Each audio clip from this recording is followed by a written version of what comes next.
पहला केस अपन ने कौन सा किया था, जब जो वस्तु थी वो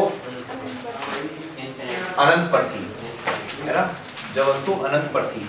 अब थोड़ा सा वस्तु को पास में लेके आते हैं, थोड़ा सा वस्तु को पास में लेके आते हैं, है ना। देखो वस्तु को पास में लेके आ रहे हैं तो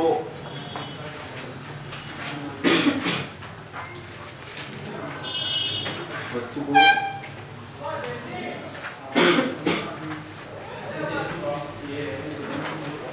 देखो वस्तु को थोड़ा सा पास में लेके आते हैं, ठीक है।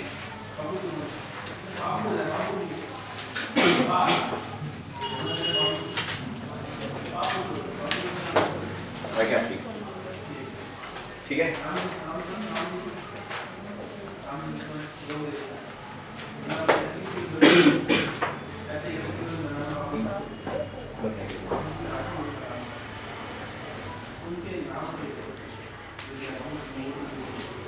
देखो पहले आपने वस्तु को कहां पे रखा था, अनंत पे रखा था।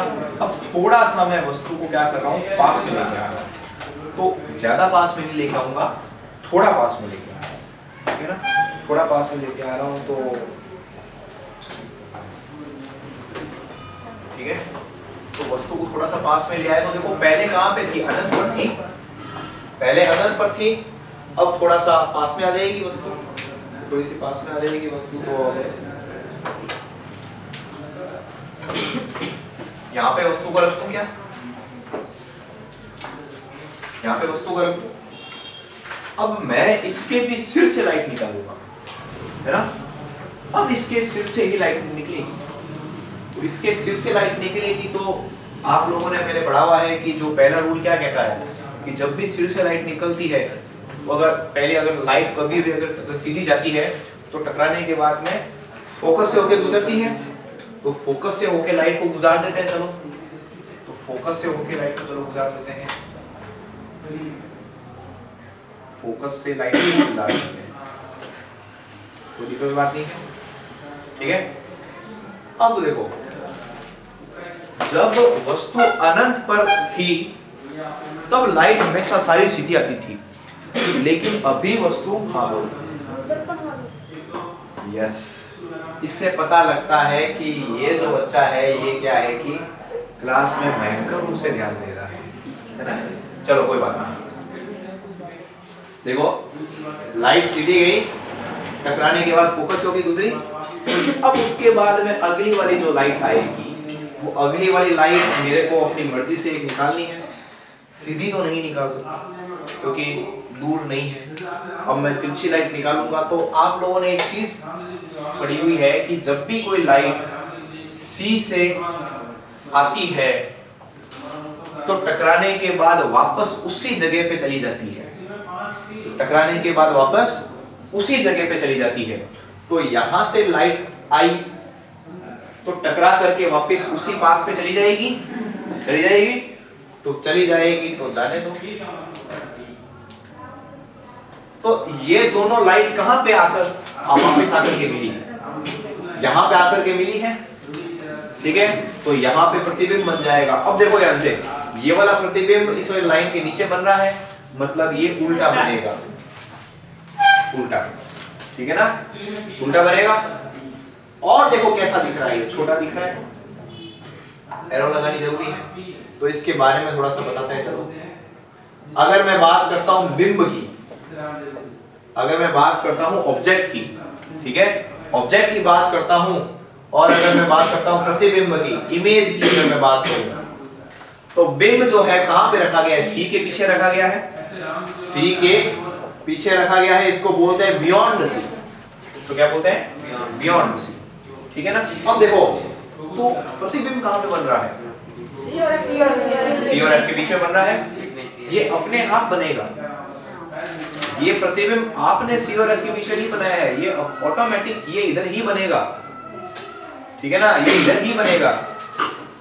तो सी और एफ के बीच बनेगा, ठीक है। अच्छा और कैसा बनेगा, उल्टा बनेगा। देखो उल्टा दिख रहा है आपको, उल्टा है। और कैसा है, छोटा है।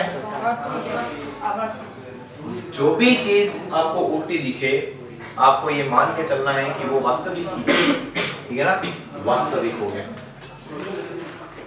वास्तविक हो गया, बात समझ आ गई क्या, ठीक है ना। अब क्वेश्चन अगर आपको ऐसा घुमा करके दे दे कि भाई अगर प्रतिबिंब C और F के बीच बन रहा है तो बताओ कौन सी स्थिति है, वो कौन सा केस है, और पूरा बना के दिखाओ उसका। या मान लो आपको कह दिया जाए कि अगर वस्तु को C के पीछे रखा गया है तो बताओ, या आपको क्वेश्चन ऐसा भी घुमा करके दे सकता है कि कोई अवतल दर्पण है जिसका फोकस जो है वो, जिसका जो फोकस है वो दे रखा है 10, इसका फोकस दे रखा है 10, और जो प्रतिबिंब बन रहा है, और जो प्रतिबिंब आपका बन रहा है वो बन रहा है 15 के ऊपर, प्रतिबिंब बन रहा है 15 के ऊपर, तो बताओ कौन सा केस है वो। तो अब आपको इसमें भी पता लगाना चाहिए कि फोकस 10 है, इसका मतलब इसका जो C होगा वो पूरा 20 हो जाएगा, 20 हो जाएगा। अब ये कह रहे हैं 15 के ऊपर प्रतिबिंब बन रहा है, इसका मतलब C और F के बीच में बन रहा है, ठीक है ना। तो ऐसे घुमा के अगर क्वेश्चन दे तो आपको आना चाहिए, ठीक है। और वो सब कब आएंगे, जब आप बार बार ये केसेस बनाओगे, रोज केसेस बनाओ सुबह उठते ही, ठीक है, आपके हाथ से ही वैसे केसेस निकलने लग जाएंगे, ठीक है ना। चलो आगे देखते हैं, ये हो गया दूसरा वाला केस हो गया क्या, ठीक है। चलो अब देखो तीसरा वाला केस देखते हैं। हाँ बोलो। देखो P से मिलाया निकालो वो, एक मिनट, कौन सी पीछे लाइट निकालो, P से वाली वो है फोर वाला, एक और है ना, एक लाइट ऐसे नहीं हट जाती है वापस। अच्छा देखो, अगर मैं P से लाइट निकालता हूँ तो भी क्या होगा, अगर बाय चांस मान लो सपोज करो कि अगर मैं सारी लाइटें ऐसे नहीं निकालूंगा, ठीक है ना, खाली एक निकालूंगा, ठीक है। अब देखो मान लो अगर आपने ऑब्जेक्ट को इधर रखा, रख दिया, अब एक लाइट आप सीधी निकालो, एक लाइट आपने सीधी निकाली, तो टकराने के बाद फोकस होकर गुजरेगी, टकराने के बाद इसको फोकस होकर गुजार दो, ठीक है। अब ये कह रहा है P से निकालो इसको, है ना, चलो इसको P से निकाल देते हैं।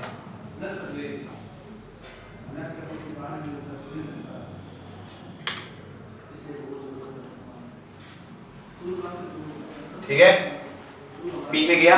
आप लोगों ने पढ़ा हुआ है कि जब भी कोई लाइट P से ऐसे जाती है तो टकरा करके ऐसे चली जाती है, आपको मैंने रूल में लिखवा रखा है, एंगल लिखवा रखा है, एंगल सेम होता है, तो चलो एंगल सेम कर दो इसका।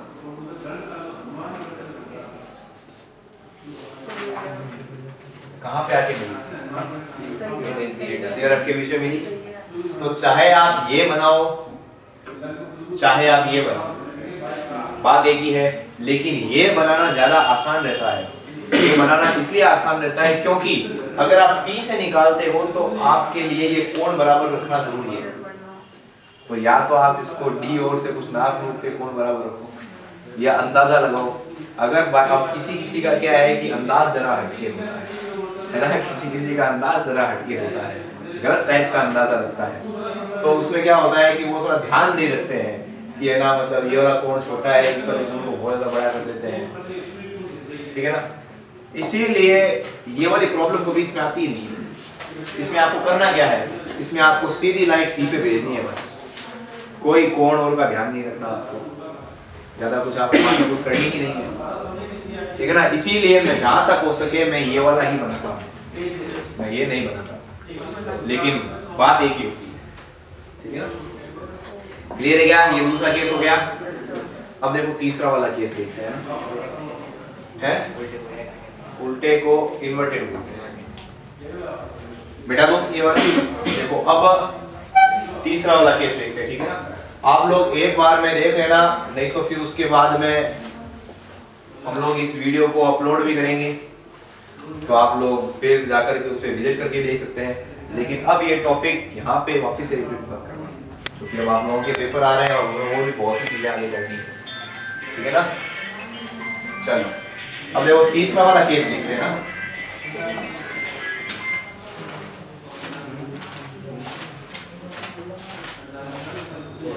देखो तीसरे वाला केस के अंदर अब थोड़ा सा और पास में ले आते हैं, थोड़ा सा और पास में ले आएंगे अब इसे।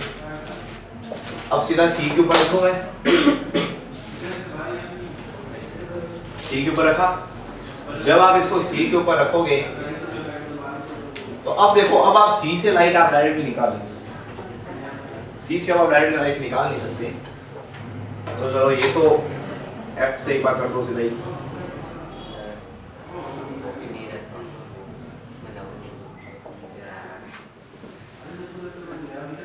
ठीक है, चलो अब आप इसको, आपको मजबूरी में आपको इसको पी से निकालना ही पड़ेगा। इसको आपको मजबूरी में पी से तो निकालना ही पड़ेगा।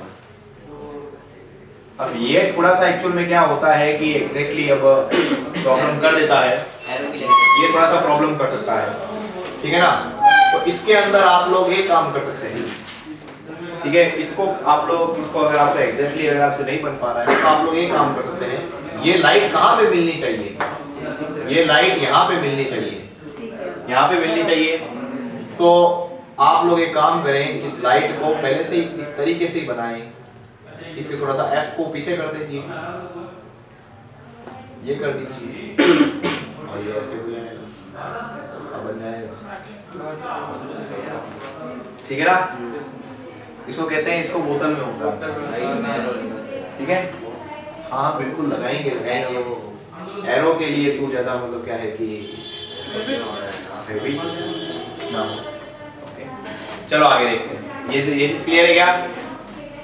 चलो इसके बारे में बात करते हैं थोड़ी सी। तो इसका जो बिंब है, इसका जो बिंब है, इसका जो बिंब है और जो इसका प्रतिबिंब है, इसका जो प्रतिबिंब है सी पर है, तो प्रतिबिंब भी कहाँ पे बना है? सी पर बना है, सी पर बना है, उल्टा बना है, समान आकार है, समान आकार है, ठीक है ना, और वास्तविक है, ठीक है ना। कोई दिक्कत यहाँ तक लगा गया?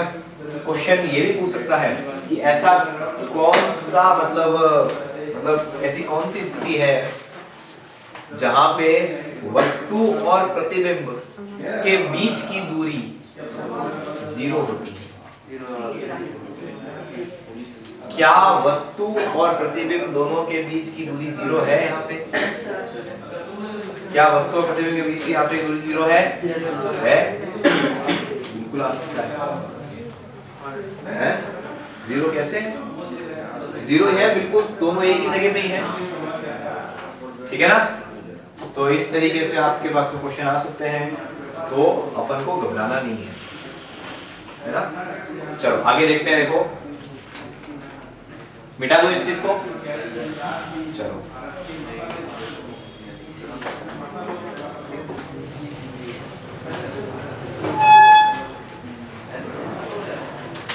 अब देखो थोड़ा सा और पास में लेके आते हैं।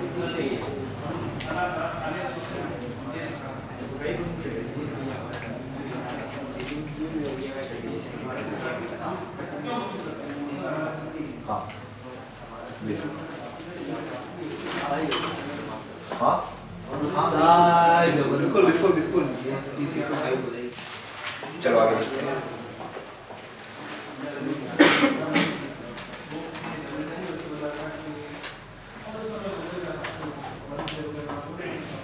अब देखो अगला केस देखिए, थोड़ा और पास में लेके आते हैं इसे, है ना, इसे थोड़ा और पास में लेके आते हैं। देखो तो थोड़ा और जब आप इसको पास में लेके आओगे तो यहाँ पे रख दो, हम इसको कर दिया। अब लाइट सीधी, तो लाइट एक सीधी निकालो। चलो, लाइट हमेशा सिर से ही निकालना, कृपया करके गर्दन से लाइट निकालना, ठीक है ना। आपके केसेस में प्रॉब्लम आ सकती है, ठीक है ना, सिर से ही लाइट निकालना।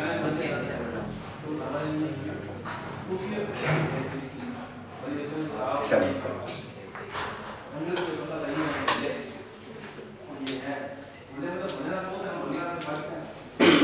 तो लाइट गई है।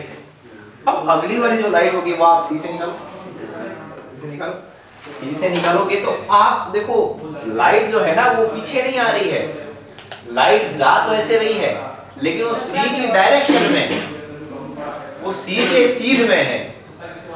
पहले वाले केसेस में तो क्या हो रहा था कि यहाँ पे सी होता था और यहाँ पे ये बिंब होता था, तो लाइट ऐसे सी से ऐसे निकलती थी। अब यहाँ पे क्या होगा कि जो लाइट होगी वो ऐसे निकलेगी और टकरा करके वो सी की लाइन में ही रहेगी, ठीक है ना, सी की लाइन में ही लाइट रहेगी। अब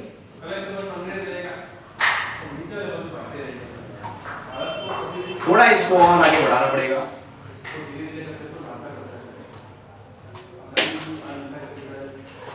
तो ये कहां पे आ जाएगा, देखो यहाँ पे ले क्या। तो क्वेश्चन ये भी पूछ सकता है, ऐसा कौन सा केस है जिसमें प्रतिबिंब उल्टा और बड़ा बनता है, उल्टा और बड़ा बनता है, ठीक है ना। तो चौथा केस है, चौथा वाला केस है ये, समझ में आ रहा है?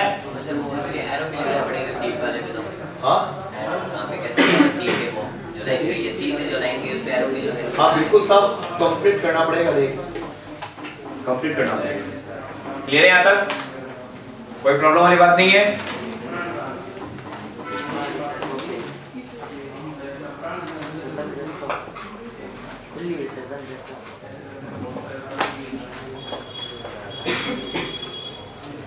आगे देखो इसके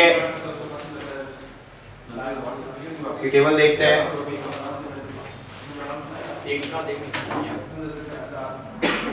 बिंब और है प्रतिबिंब। देखो बिंब जो है वो कहां पे है, सी और एफ के बीच।